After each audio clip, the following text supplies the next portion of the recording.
Hi, this is Dan Buller, retired electronics engineer, sitting out here on the river, and this is at Coon Island. We took a trip down here. It's only a few miles away from my house, and it's a great place. It's free to anybody who wants to come here. You're not allowed to stay more than 72 hours, but it's a great weekend place. And for retired people, the weekend is any time you want to get away. I want to talk about evolutionary psychology. I normally talk about electronics, but I want to talk about evolutionary psychology and a couple of books on the topic. This is one of my favorites. I found this at the Vancouver Community Library, Why Beautiful People Have More Daughters. And it's true, and why is that? It's a collaboration between two guys, Alan Miller and Satoshi Kanazawa. And Alan Miller ended up dying of Hodgkin's lymphoma at some point and didn't get to finish the book, and so Kanazawa picked it up and carried it all the way through and got it published. And it's a very touching tribute in here by Kanazawa to Miller. And Miller didn't know about evolutionary psychology until Kanazawa got him into it, and then they went crazy and wrote a book about it. So it's a great book. Take a look at it. And the textbook of evolutionary psychology is Cosmides and Tooby and this other guy, Jerome Barco. These guys are professors. Cosmides and Tooby are professors at UCLA Santa Barbara, and they do psychology, and they're doing evolutionary psychology. And it's a really good book. It's got a lot of interesting things in here. For example, they explain why the kibbutz went kaput. You can't have a kibbutz because the kids who grew up in a kibbutz end up not wanting to marry each other, and they want to get as far away from each other as possible. And that's evolutionary psychology. Sibling avoidance. Avoiding siblings based on proximity. And that's why the girl next door just doesn't work. It's not going to work. And my brother knows that very well. He married the girl next door. They never had any kids. Never had any kids, never had sex. You don't get kids if you don't have sex. Sorry, Michael. Anyway, this is a great book. Evolutionary psychology is basically the study of how evolution modifies creatures. And that assumes that your behavior is caused by DNA, not by some other external force. Now, a lot of liberals would tell you that behavior is caused by white people being racist or whatever. That's complete horseshit. Your behavior is based on what you have in your DNA, and that's it. And one of the best examples of that, I think Steven Pinker is another one who's big on this. He wrote a book called The Blank Slate, and he wrote about the Jim twins.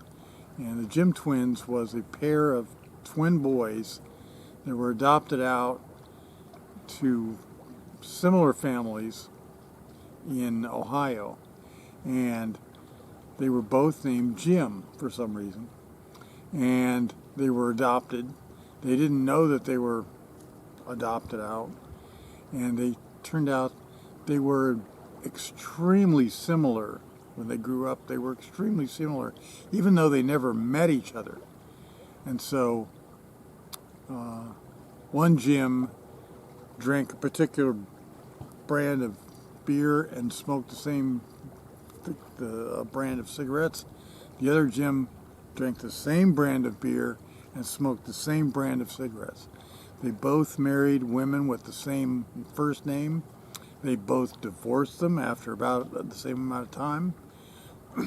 They both then married women with the same name and then had children. and they had a son. Each of them had a son called James, and they named him James Allen, A-L-A-N or A-L-L-E-N, depends on which one it was, but they were both named James Allen.